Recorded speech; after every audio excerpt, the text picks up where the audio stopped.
अपने शरीर को का सुधार किया है, अपने पेट को कम किया, अपने बीमारियों को दूर किया। कितने व्यक्ति हैं जिन्होंने अपने मन को कंट्रोल किया, और वो मन को कंट्रोल करने से देखिए यहाँ पे तो रिजल्ट देखने की बात आती है। हॉस्पिटल में उसी में भीड़ लगती है जहाँ पे सबसे ज्यादा पेशेंट ठीक होते हैं, उसी स्कूल में एडमिशन सबसे ज्यादा करवाए जाते हैं जहाँ पे टीचर बहुत अच्छे होते हैं और वहाँ का रिजल्ट बहुत अच्छा होता है, वो बहुत अच्छी अच्छी पोस्टों पे जहाँ के बच्चे जाते हैं। तो उसके लिए वो मेहनत करनी पड़ती है। तो जब प्राण यानी जीवनी शक्ति, आयाम यानी कि उसका विस्तारीकरण करना, कौन कौन व्यक्ति विस्तारीकरण कर रहा है, केवल सुनने से विस्तार नहीं होता। आपको मैं फिर बता देता हूं, फेसबुक पोस्ट करने से, यूट्यूब लेक्चर सुनने से, नोट्स बनाने से, नेट करने से, जीआरएफ करने से, पीएचडी करने से लाभ नहीं मिलेगा। लाभ आपको इन चीजों को इंप्लीमेंट करने से मिलेगा। जो व्यक्ति अपनी जीवन में इंप्लीमेंट करता है प्राणायाम की साधना, प्राण की साधना जो व्यक्ति करता है, प्राणायाम जो व्यक्ति करता है, वो व्यक्ति उसका लाभ लेगा। ठीक उसी प्रकार मीठे का स्वाद मीठा खाने वाला व्यक्ति ले सकता है, मीठे के बारे में लेक्चर देने वाला व्यक्ति नहीं ले सकता। ठीक वैसे ही प्राणायाम की साधना का जो लाभ है, पूरा प्राणायाम करने वाला व्यक्ति ही उस साधना का लाभ ले सकता है, ना कि केवल व्याख्यान सुनने वाला।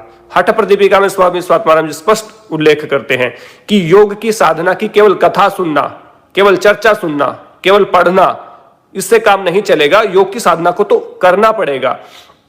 योग की साधना का लाभ आपको लेना है तो उस योग की साधना को आपने करना पड़ेगा। केवल कथा सुनने से, वार्ता सुनने से, योगियों के पास रहने से, जाने से कुछ काम नहीं बनेगा।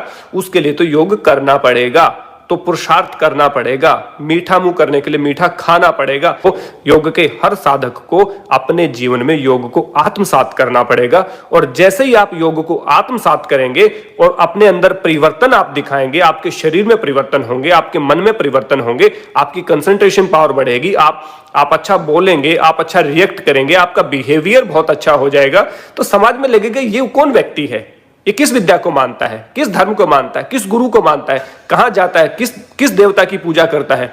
मुझे भी उसी देवता की पूजा करनी है, मुझे भी उसी स्कूल में पढ़ना है जिस स्कूल में ये पढ़ रहे हैं, मुझे भी इनके जैसा खाना खाना है, मुझे भी इनके जैसे कपड़े पहनने।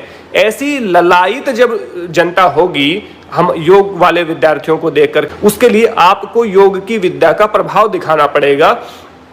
विकट परिस्थितियों में आप कैसा सोचते हैं, दुख तकलीफ में आप कैसा सोचते हैं, किसी के साथ झगड़े, किसी के साथ कोई गलत सिचुएशन हमने देखी और हम टेम्पल अपना लूज कर गए, हम अपना आपा खो बैठे, तो योग करने का क्या फायदा हुआ।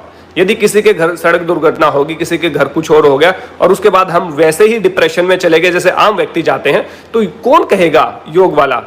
कितने योग वाले हैं जो मतलब सरकार के भरोसे नहीं बैठे, कितने योग वाले हैं जो आम भेड़चाल में नहीं फंसते और अपने आप को धैर्यशील रखते हैं। कितने योग वाले हैं जिनमें पेशेंस है, कितने हैं जो पेशेंस के साथ काम कर रहे हैं, कौन इतने हैं जो स्वाध्यायशील हैं, कौन है जो प्रतिदिन उन्होंने शरीर को का सुधार किया है, अपने पेट को कम किया, अपने बीमारियों को दूर किया। कितने व्यक्ति हैं जिन्होंने अपने मन को कंट्रोल किया, और वो मन को कंट्रोल करने से देखिए यहाँ पे तो रिजल्ट देखने की बात आती है।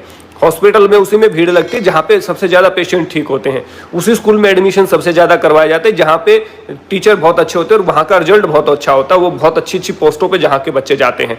तो उसके लिए वो मेहनत करनी पड़ती है, और ये योग के प्रभाव से तभी आप दिखा पाएंगे जब आप जा करके योग को इम्प्लीमेंट करेंगे, योग को करना शुरू करेंगे, प्राणायाम को करना शुरू करेंगे, आसन को करना शुरू करेंगे। शरीर के दोष वैसे नहीं समाप्त होंगे, शरीर के दोष प्राणायाम करने से समाप्त होंगे, शरीर के जो विकृति है वो आसन करने से ठीक होगी। कोई आपका वैसे वात पित्त का बढ़ा हुआ है तो उसको आप षटकर्म से ही ठीक कर सकते हैं। षटकर्म की जानकारी होना और षटकर्म को अप्लाई करना दो अलग अलग चीजें हैं। तो ऐसे ही योग की जो विद्या है उसको आप आत्मसात करने का प्रयास करें होगा, इसलिए इंप्लीमेंट करिए, इस प्राणायाम की साधना का पालन करिए, उद्गीत का पालन करिए।